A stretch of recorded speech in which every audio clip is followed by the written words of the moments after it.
Guys, welcome to the J. Scott Outdoors podcast. I want to get right to this episode. Before we do, I want to thank you guys for listening to this podcast. Want to let you know the best way to reach out to me is probably an email at jscottoutdoors@gmail.com or through my Instagram account at jscottoutdoors. Just send me a direct message.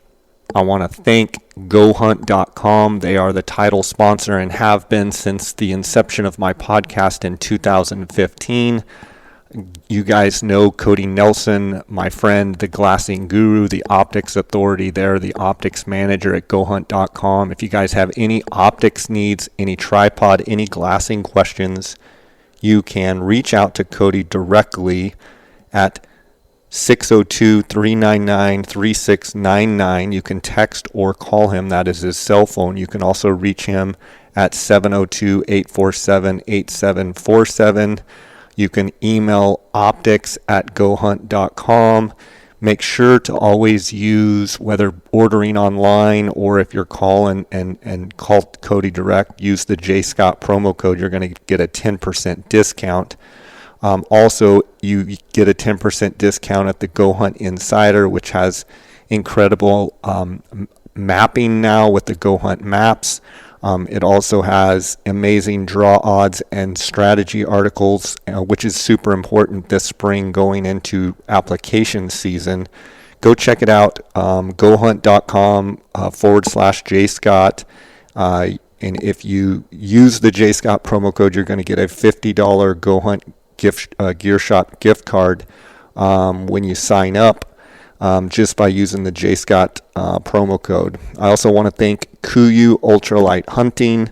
I've been using KUIU gear since 2010 when the company started. They're based out of California. My late friend Jason Harrison was the founder of that company, and since Jason's passing, the company has just continued to push the bar of excellence and innovation. Go to KUIU, that's KUIU.com. You can order. It's a direct-to-consumer website. They also have a retail store in Dallas, Texas, as well as the headquarters in Dixon, California.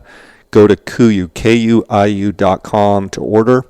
I also want to thank Phonescope.com. Cheston and his guys over there at Phonescope make the best digiscoping adapters for your binos or for your spotting scope. Use the JScott24 promo code and get a 10% discount on all orders. Guys, let's get right to this episode. Again, I appreciate you tuning in, and God bless. Hey, Jay, how's it going? Steve Chappell, how are you, buddy? I'm great. How are you? Good. You, what kind of weather you got in Cortez? Oh, it's beautiful today. Sunny. Probably going to be 50 degrees, so it's perfect. Have you gotten? How about you? Have you gotten much weather this year yet? This last 2 months? We've been getting some recent storms. You know, I was kind of worried for a while, but I'm feeling good about it now. Good. Yeah, kind of same for northern Arizona, it seems like. Yeah, they're calling for a El Nino year, which typically means, we get those storms in late January, February, March, April, and if that's the case, I think it's going to turn out to be a great year. Yes, absolutely. I'm thinking the same thing. Okay, great. Good year to get a tag. Absolutely. Well, we've got the deadline coming up next Tuesday, and I wanted to get you on here. It's always great to talk to you about Arizona elk, and I know your guide service, you have an outstanding guide service here, and you've been around for years, and you've got a great way for people to apply with you as well and save some money over time, and works out pretty well. I want to talk to you about that. Before we get into that, moisture-wise, like we were just talking, in these El Nino years where potentially we have a wetter spring than normal, which is what they're calling for here in Arizona and, obviously the Southwest, it's not just isolated to Arizona. what are your thoughts from a moisture standpoint going into this application period when we have to, apply in February, but the reality is the main part of that moisture that we're looking at is going to be falling after the applications have already been put in. Kind of, what are you thinking up until this point? Yeah, Jay, I was a little concerned, in November and December, because, like you say, we have to turn in those applications and hope for the best. But these recent storms have really encouraged me. I don't really feel like we need to have the kind of winter that we had last year. I mean, that was a once every 50 years kind of winter. I just think good normal moisture is great, and I've looked at the 1 month and the 3 month extended outlooks, and it looks like the entire southwest region is in normal moisture. And like you mentioned, we're in that El Nino pattern, which should serve us well to pick up some good moisture, during that critical time when the elk need that good green up to start growing their antlers for this year. So I think we're sitting real good right now. How do you feel the antler growth was last year, and or breakage and whatnot moving into this season? Are we sitting in a just normal position? Do you think we're sitting where some of the units, and obviously it varies statewide, and your guide service covers statewide, where do you think we are in age class and running off of last year going into this year? Yeah, we didn't notice a lot of antler breakage last year. So I don't think that was abnormal at all, which makes sense because they had a good moisture year to grow good sound antlers for sure.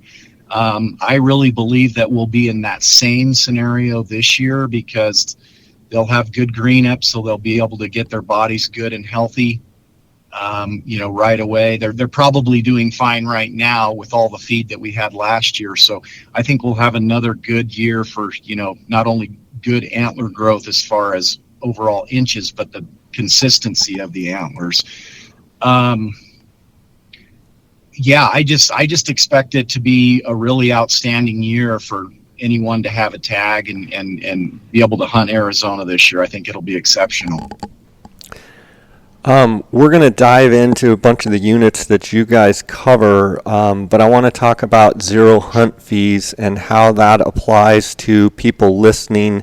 And is there still time, with a little over a week left in the deadline, is there still time to sign up for zero hunt fees and your program, and how that translates to them moving forward, whether they have points, don't have points, applied before in Arizona, not having applied? Can you kind of give me the rundown? Yeah, absolutely. Thanks, Jay. So yes, zero hunt fees. I do offer it to both residents and non-residents. Whether a person is just getting in the game or whether they've applied for years and have bonus points, I do have availability for all those types of people. And there is sign up until the application deadline of next Tuesday, so it's open. Very simply, in a nutshell, zero hunt fees is $349 a year.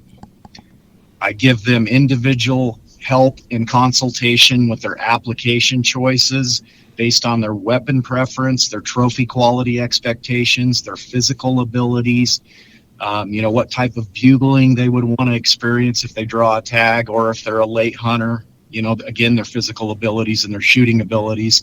So I base the recommendations off of that individually, and I help them get through the application period very smoothly and easily.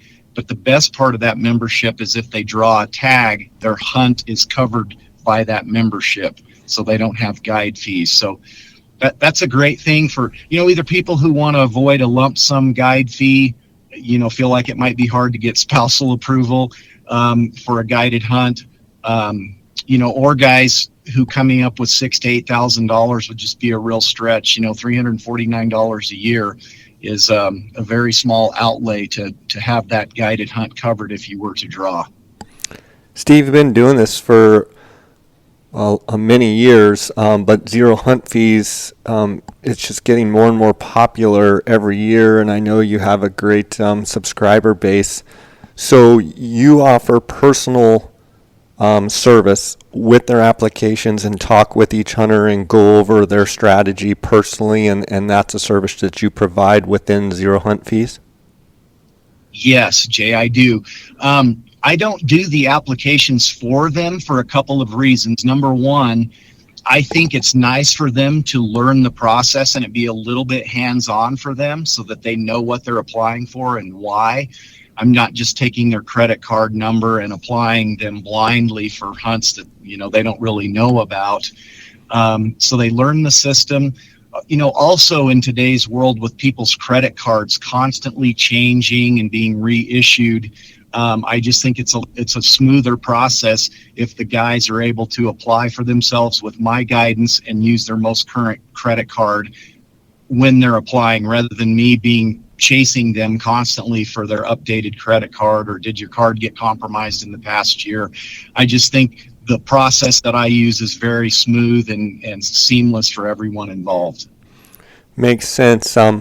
When you're looking at the units, you've got your 9 and 10s, 8, 9, and 10s, up north. You've got your central units around Flagstaff with the 6s and 5s and 7s. And then you've got, eastern Arizona with the 1 and 27, and then let's say, west of there with your 3Cs, your 4Bs, and whatnot. Last year, in your opinion, where do you think the better quality antler was? Where was the better bugling? A lot of times those don't align with each other. Sometimes you'll have great bugling over here, but antler growth wasn't good. What did you kind of see in those different geographic regions there? Yeah, so I feel like we did really well in Northeast Arizona. I mean, I don't often get to be in 23 North just because of the limited tags, but last year I was really blessed to get to be there with, you and I's friend Chris and Patrick Tanner on the archery hunt, and then carried over on the early rifle hunt with a hunter named Mark. So I had an exceptional fall in 23 North last year, was able to call in and take a 370 bull with the Tanners, just an absolute giant, massive bull.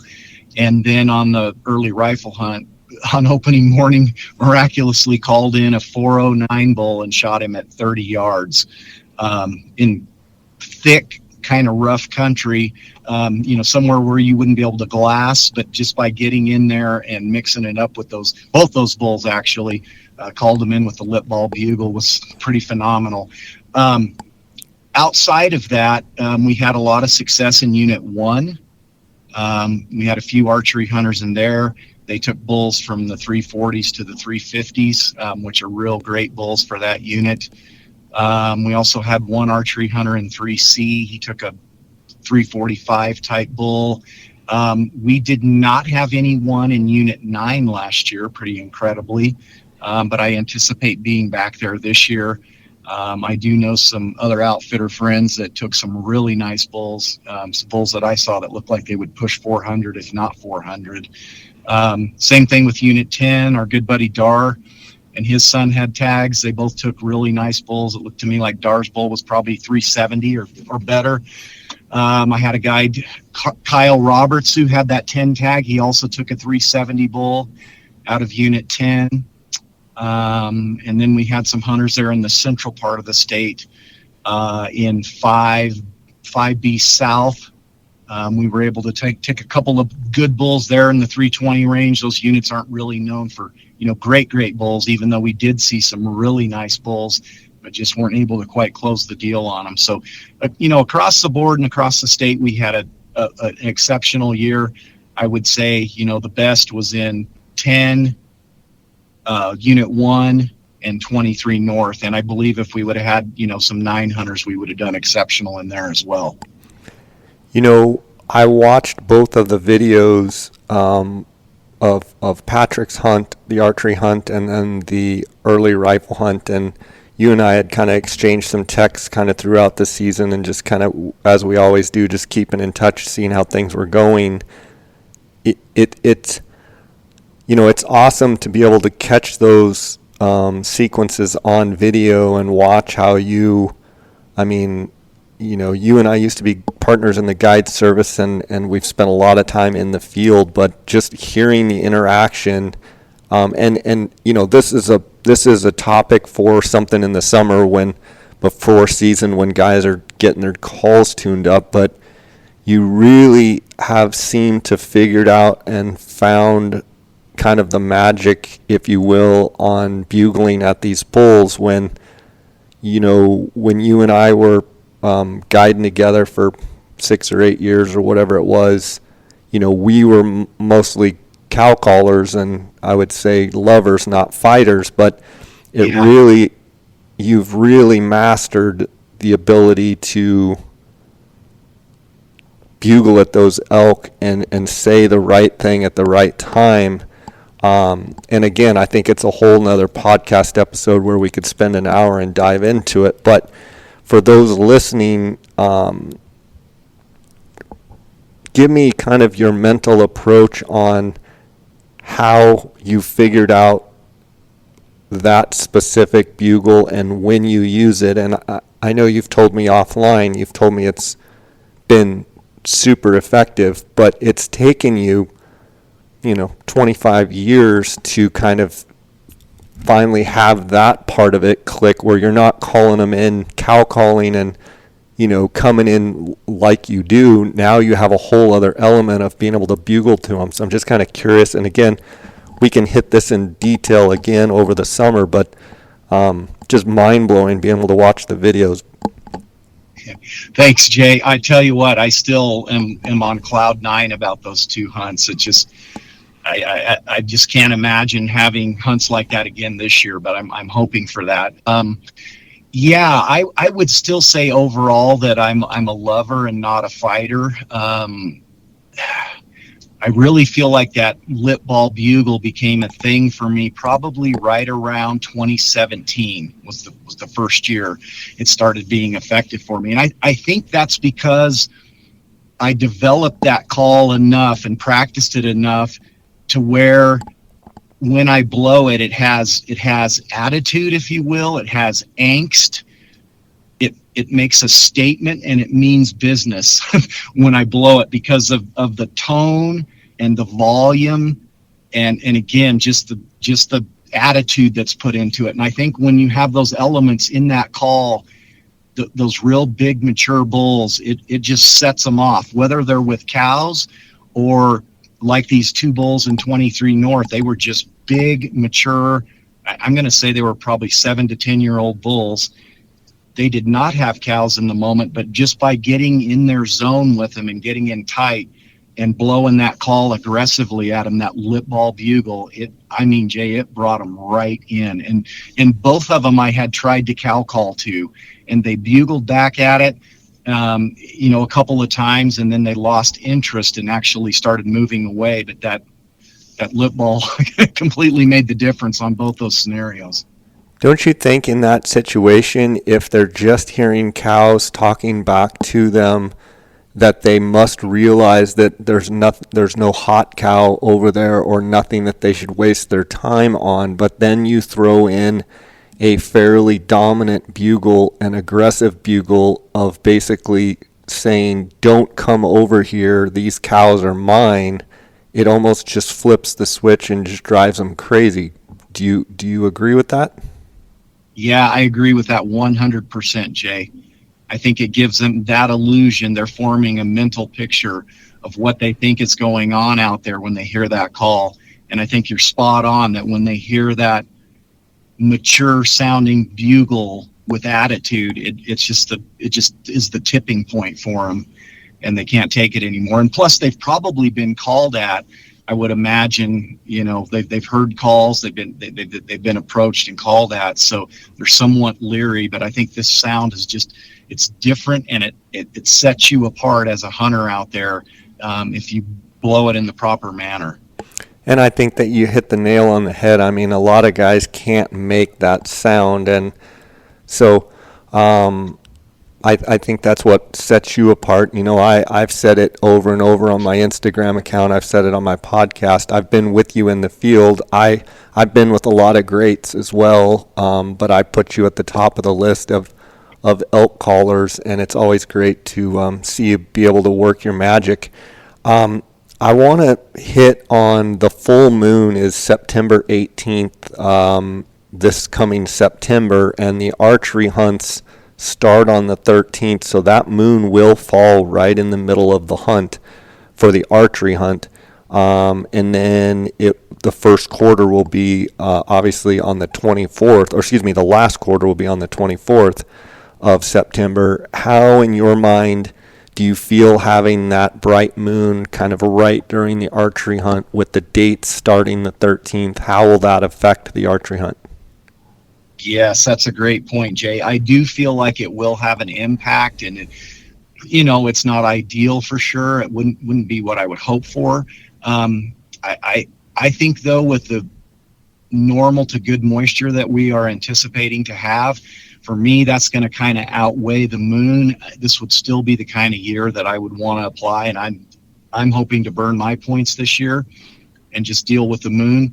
I think a guy would want to definitely plan to have the entire hunt. And if not, I would want to be sure that I had the latter part of the hunt if I had to pick days, because I feel like always, no matter what the moon phase, the rut always gets better from like the 18th to the end of the month. So, if you had, that 18th to 26th window as an archery hunter, that's when I would absolutely want to be out there for sure. Sometimes I think those last 3 or 4 days are where it's really at. When it gets close to the season and we get excited and fired up, a lot of times when you have these hunt dates that say start, I think the early spectrum or the earliest part is, I think, on the 9th, and then at 10th, 11th, 12th, 13th, 14th, it keeps working back. On good moisture years, on years where we've had good winter moisture and we have good summer monsoons, we always get fired up and, think they're going to be going early, and they are in some units, but it always seems like kind of that first, 1 or 2 days they get hit hard and then they kind of shut down. And I mean, yes, historically that, 17th, 18th, 19th, year in and year out is really when they really get going. We've talked about before that these bulls, early season, that yes, in the right situation, you can get a bull, that's not with cows and have a great hunt. But I think you make a great point there that anybody that's applying, this is a 2-week hunt, and take the 2 weeks. Don't pigeonhole yourself into a situation where, you go hard the first week and then you don't have any more time. If you were going to pick one or the other, I would probably pick the last week if you only had to pick one or the other out of a 2-week hunt. Without a doubt. We've got early rifle hunts this year, and I'm curious, those start on September 27th. Where are some of the shining stars with the early rifle or muzzleloader seasons? Yeah, Jay, looking at the regs, I really like, of course, the hunts in 9 and 10. I like the 5B hunt. I think that'll be a really good hunt. Of course, the 23 North hunt after being there last year. I think the 27 hunt could also be good for the right kind of person. That's a real physical unit, so it takes someone who's a good, strong hiker and is not afraid of higher elevations and a lot of strong hiking. Unit 1 and 9 are on a rotation with rifle and muzzleloader. So this year, Unit 1 is on the muzzleloader. I really, really like that hunt. I think that's going to be a great one. I also see, I believe that 6A, Yeah. 6A and 6B both have early hunts. I don't feel like those are real like shining stars, but I think they could get a little bit overlooked. So maybe someone who's not, looking for that just top tier epic unit, those might be a tiny bit of a sleeper, not necessarily because of the low tag numbers, but I think units like 9, 10, 1, 23 North, those will attract more applicants, and maybe some of the others not so much. But yeah, I also like the season dates, the 27th of September through October 3rd. I think that'll be exceptional, especially with the moon phase, as we talked about, going to dark. for that hunt should be excellent. Steve, I know you've spent quite a bit of time in the sevens, both 7 West and 7 East, and I think they've seen some decline with a bunch of those peak hunts and whatnot. I'm just curious your thoughts on the sevens, East and West in general. Yeah, you're right, Jay. 7 East was the last archery tag that I had, and I was able to take a really nice bull. Long story on that one, but anyway, you are right. It has declined. I feel like it's still, not a great unit for people with any sort of high expectations. Maybe somebody wanting and satisfied with a 300 to 320 bull. They could do okay on 7 East as long as they know going in that it can have really spotty, inconsistent bugling in addition to the, tough trophy quality in the unit right now. 7 West, I had that tag in 2007. Those were both second choices for me, by the way, not first choices. That hunt was pretty good. Pretty good. I would rank 7 West. It's kind of a mid-tier unit. Would make a good second choice for someone who's looking maybe 320 to 340 with the occasional better bull. 7 West has a lot of easy to moderate country out on the north third of the unit, and then some more physical stuff in the central and southern part of the unit. So yeah, I think those definitely need to be on the radar for people who don't, have ultra high expectations, and they make great second choices, I feel like. Steve, I know we've talked about this a bunch. Tell the listeners why it's important to be very careful with your second choice. I know a few years ago you put out, I believe it was a DVD. I don't know if it's on your YouTube channel, but you did a real in-depth study on applications and kind of what makes the applications tick, if you will. And you did a whole section on be very careful with high points with your second choice. And every year I get people that don't understand how that works. If you could briefly talk about that so people don't make that mistake. Yes, absolutely. The thing to know about the first and second choice is that the draw considers both of those choices in the bonus point pass of the draw, which is the first phase of the draw, and then also in the random phase of the draw. So it's going to consider both your 1 and 2 choices in both those passes of the draw. So what a person that gets, a higher level of points, and I'm not going to say that level because it's going to vary depending on what units they're putting in for. So my advice would be to check out an app like Go Hunt, check out their draw odds, their insider draw odds, because those stats are going to tell you how many points it takes to draw certain units. So what you have to do when you're thinking about your choices is when you consider a second choice, you have to look and see if you're guaranteed to draw that hunt based on your current level of bonus points. And if you are, would that hunt satisfy you? Would you be happy with that? If it's a unit that's, 300 to 320 bulls, maybe you wouldn't be happy with that. So I know in the past, I've kind of made the blanket statement of the best way to apply is to use your first choice to swing for a home run, and then use your second choice to apply for a hunt with better draw odds. In other words, a base hit. But again, you have to watch out for that, because if you're a person, let's say you're a non-resident who has, let's say you have 23 points and you really want unit 9 archery and you put that as your first choice. That's a great tactic to put that first choice. But let's say you put unit 1 as your second choice. You're going to draw that unit 1 hunt in the bonus point pass of the draw, because you don't quite have enough points to draw unit 9, but you do have the points to draw unit 1. So in other words, you don't even give yourself any chance to draw unit 9 archery. Your whole application is about unit 1 because you have the points to guarantee you that tag. So you have to ask yourself, would unit 1 satisfy you? And that's why the second choice is so important. And in those situations, would you recommend, if they really just want 9, would you go as far as saying just put 9, because you will automatically draw Unit 1 as your second choice? Because what happens is they hit the credit cards and then they call me and they say, or send me a message and they say, I had 23 points, I put in for 9 and I put in for 1, but I don't know which one I drew, but I'm pretty sure I drew 9. And I said, well, how do you think that? And they said, well, because, that was the one, blah, blah, blah. I thought I wanted to get that one. I would go, yes, but you're a lock for Unit 1. You're a guaranteed. So the draw didn't even look at your Unit 9 first choice. And literally, it's like a balloon deflation. You hear them just go, what? Yeah.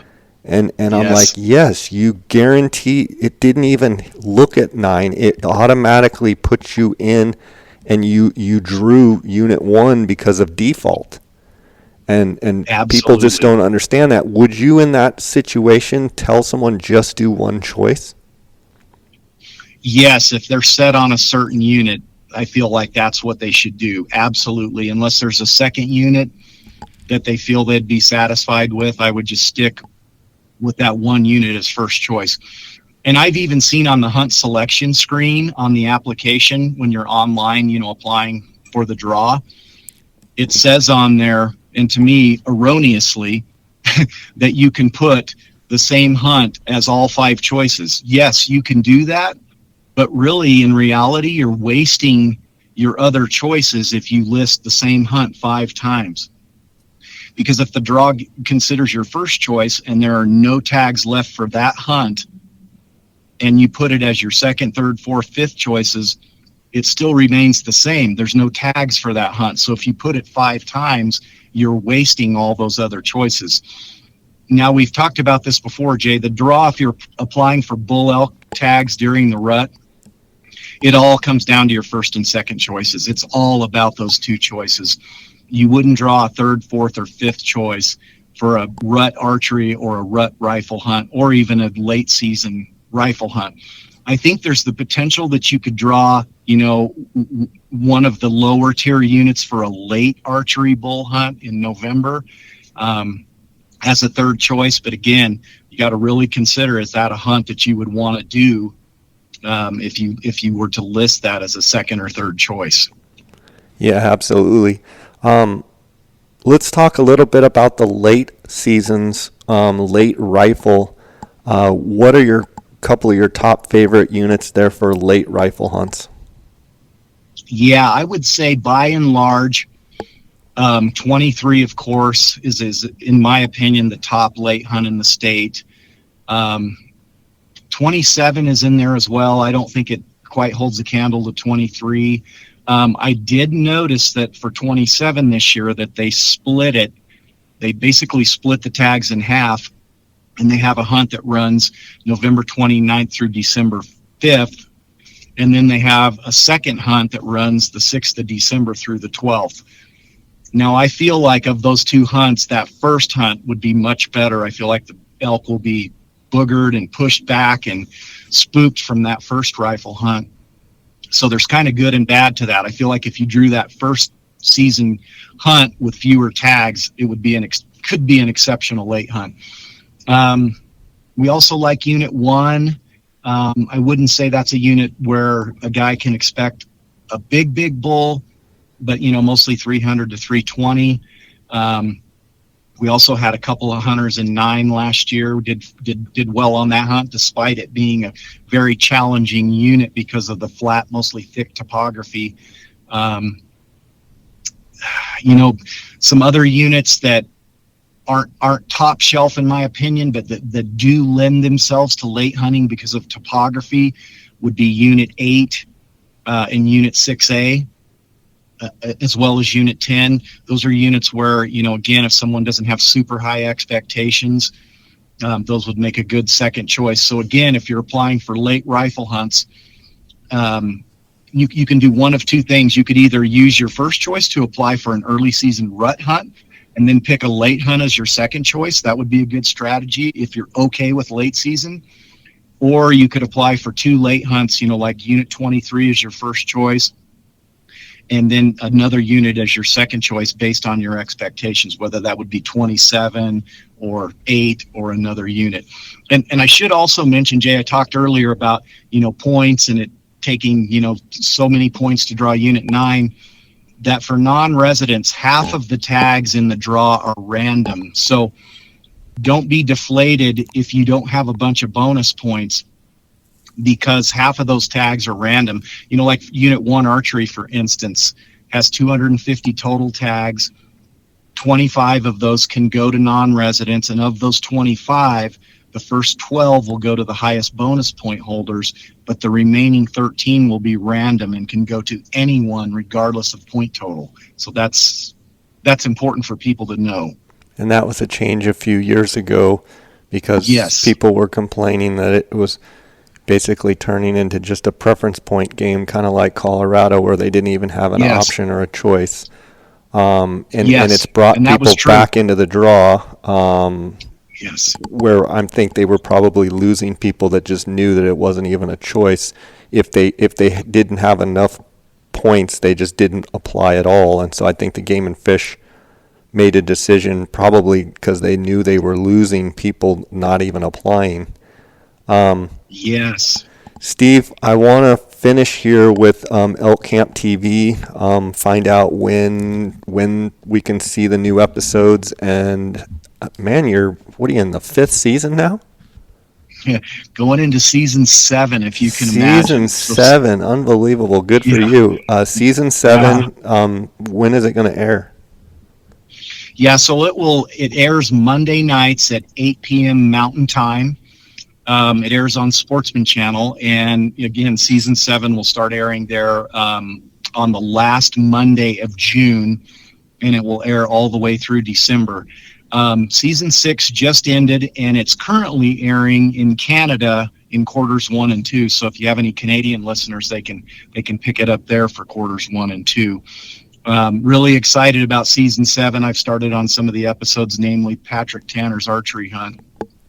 And I'm so excited as I edit that one to, get these out and have them ready for season 7. So really excited about that. Fantastic. Will you be attending the Western Hunt Expo or any of the shows coming up this show season, or are you busy with other things? Yes, Jay, I do plan to attend that show, the Western Hunt Expo in Salt Lake. I hope to see you there. And I'll be around there, maybe spending some time at the Bergara booth, and then probably also at Rocky Mountain Hunting Call's booth. We do have 2 new mouth reeds coming out for this year that I'm real excited about, a bugling reed and a good cow calling reed. The bugling reed's going to be called El Grande, the big one is what it means. Uh-huh. And then the cow calling reed is going to be called the Boss. I'm really excited about those. So hope your listeners are able to check those out when they come out, probably this spring.